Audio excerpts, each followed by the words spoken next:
Hello दोस्तों, कैसे हैं आप सब। आप सभी का स्वागत है आपके अपने यूट्यूब चैनल माइंडर स्टडी पर। दोस्तों आज हम लाए हैं गुप्तवन से संबंधित बहुत ही महत्वपूर्ण क्वेश्चन और इनको जरूर देखिएगा और बहुत अच्छे से आप अपना स्कोर कमेंट सेक्शन में जरूर बताइए दोस्तों। और इसकी पीडीएफ भी आपको जो है इसके डिस्क्रिप्शन बॉक्स में मिल जाएगी, वहाँ से आप डाउनलोड कर लीजिएगा। ठीक है, लिखा है दोस्तों पहला क्वेश्चन, गुप्तवंश का संस्थापक कौन था।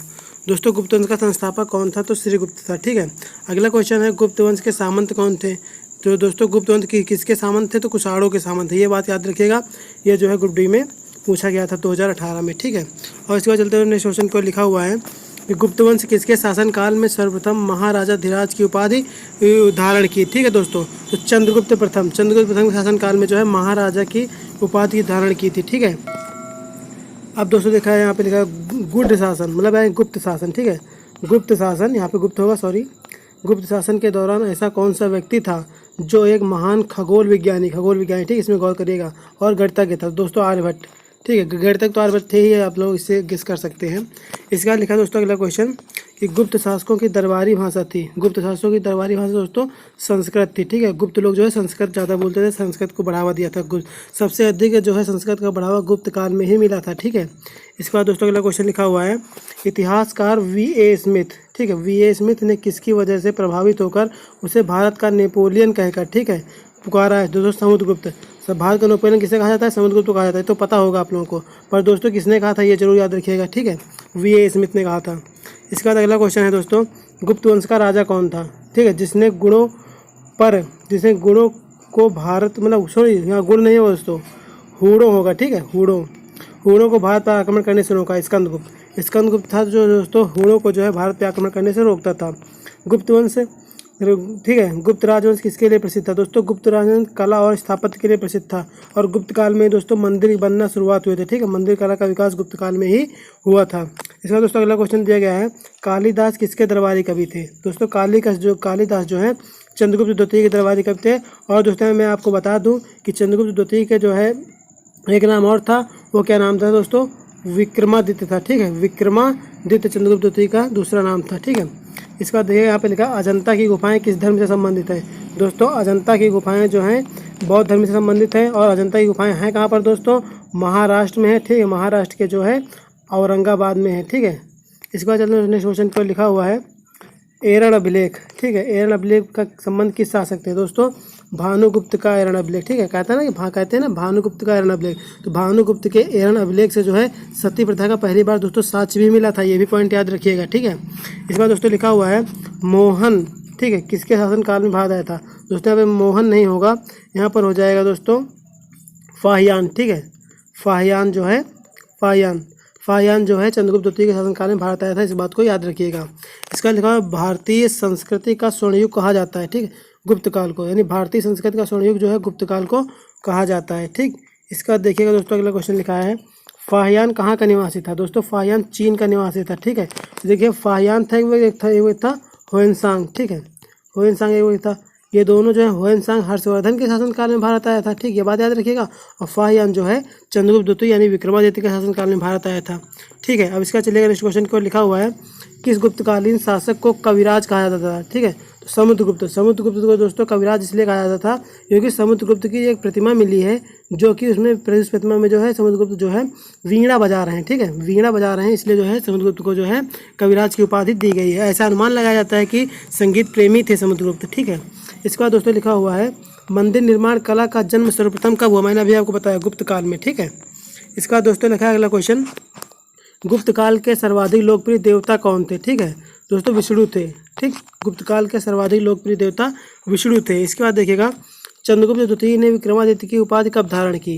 दोस्तों चंद्रगुप्त द्वितीय ने जो है विक्रमादित्य की उपाधि शकों का उन्मूलन, जब शकों का उन्होंने उन्मूलन कर दिया था, उनको परास्त कर दिया, उनको हटा दिया था। ठीक है, तब जो है चंद्रगुप्त द्वितीय ने विक्रमादित्य की उपाधि धारण की थी। इसको याद रखिएगा, इंपॉर्टेंट है दोस्तों ये। ठीक है, NTPC इंपॉर्टेंट, इसको याद लिखिएगा। इसका दोस्तों लिखा है फाहियान और होयनसांग के राज्यों को देखा।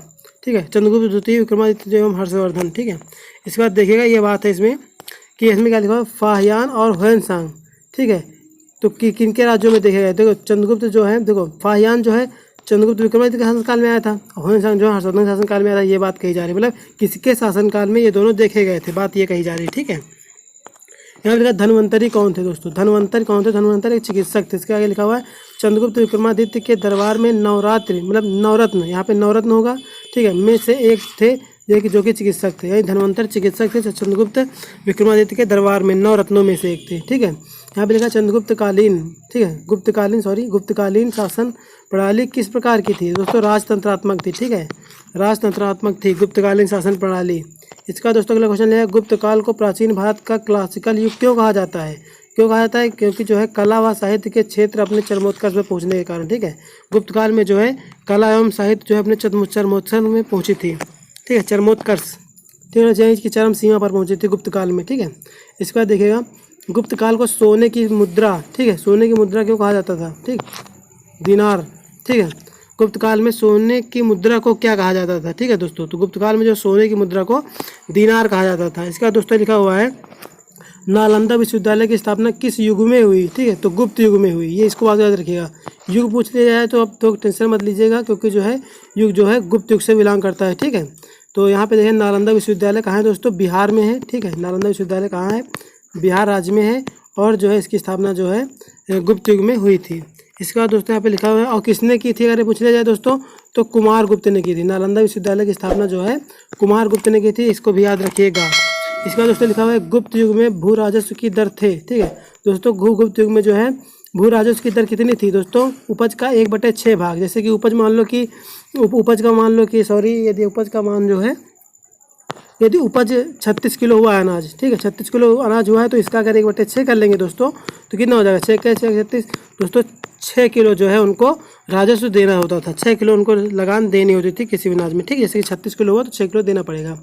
बाल विवाह की प्रथा का आरंभ कब हुआ दोस्तों? गुप्त काल में, ठीक है, गुप्त काल में ही बाल विवाह प्रथा का आरंभ हुआ था, ठीक है, छोटे में ही जो उनका शादी कर दी जाती थी। उसके बाद लिखा हुआ है, सोने के सर्वाधिक सिक्के किस काल में जारी हुए? ठीक है, तो सोने के दोस्तों जो है सर्वाधिक सिक्के किस काल में जारी हुए? ठीक है दोस्तों, सोने के सर्वाधिक सिक्के जो है गुप्त काल में जारी हुए, ठीक। अगला क्वेश्चन है 28वां नंबर क्वेश्चन है, सती प्रथा का पहला उल्लेख कहाँ से मिलता है दोस्तों? सती प्रथा का पहला उल्लेख जो है भानुगुप्त के एरन अभिलेख से मिलता है, इसको मैंने आपको पहले बताया है, ठीक है। लिखा है, किस गुप्त शासक को नालंदा विश्वविद्यालय का संस्थापक माना जाता है? मैंने इसको भी आपको बता दिया कि कुमार गुप्त ने जो है नालंदा विश्वविद्यालय की स्थापना की थी, जो कि बिहार में है, ठीक है दोस्तों। अब इसके बाद देखिएगा, दिया गया है कि किस गुप्त शासक को नालंदा विश्वविद्यालय संस्थापक माना? कुमार गुप्त को भी आपको मैंने बता दिया है, ठीक है। इसके बाद चलते हैं नेक्स्ट क्वेश्चन की ओर। लिखा हुआ है, वर्तमान में गणित, ठीक है, वर्तमान गणित में दशमलव प्रणाली का आविष्कार का श्रेय किस युग को है दोस्तों? गुप्त युग में ही है जो दशमलव प्रणाली का आविष्कार हुआ था। जैसे कि आज हम लिख देते हैं 1.5, यानी कि 1.5 रुपये लिखना होता है तो 1.5 लिख देते हैं दोस्तों। ये दशमलव प्रणाली का आविष्कार जो है गुप्त युग में ही हुआ था। इसका दोस्तों नेक्स्ट क्वेश्चन, वह प्रथम भारतीय विद्वान कौन था जिसने गणित को एक पृथक विषय के रूप में स्थापित किया दोस्तों? वो आर्यभट्ट थे, ठीक है, आर्यभट्ट थे जिसने जो है गणित को एक विषय के रूप में स्थापित किया था, ठीक है, भारतीय वैज्ञानिक एक प्रकार से कह लीजिएगा इनको। तांबा का सिक्का जारी करने वाला पहला गुप्त शासक जिसने तांबे का सिक्का जारी किया था कौन था? रामगुप्त, ठीक है। इसके बाद दोस्तों अगला क्वेश्चन दिया गया है, किस गुप्त शासक ने दक्षिण में, ठीक है, दक्षिणापद में जो है 12 राज्यों पर धर्म विजय की, ठीक है, 12 राज्यों पर क्या की थी? धर्म विजय की थी। तो समुद्रगुप्त थे, ठीक है, समुद्रगुप्त एक थे। साम्राज्यवादी नीति के तहत जो है वो अपने साम्राज्य का विस्तार चला जा रहा था। उसने दक्षिण भारत के कई शासकों को जो है पराजित किया था, तो लगभग 12 राज्यों पर उसने जो है विजय हासिल की, और इसीलिए जो है समुद्रगुप्त को जो है भारत का नेपोलियन कहा जाता है V.A. स्मिथ के द्वारा, ठीक है। इसके बाद देखिएगा, गुप्त राजा विक्रमादित्य की पदवी ग्रहण की किसने? चंद्रगुप्त द्वितीय, ठीक है, चंद्रगुप्त द्वितीय ने जो है विक्रमादित्य की पदवी ग्रहण की थी, ठीक है।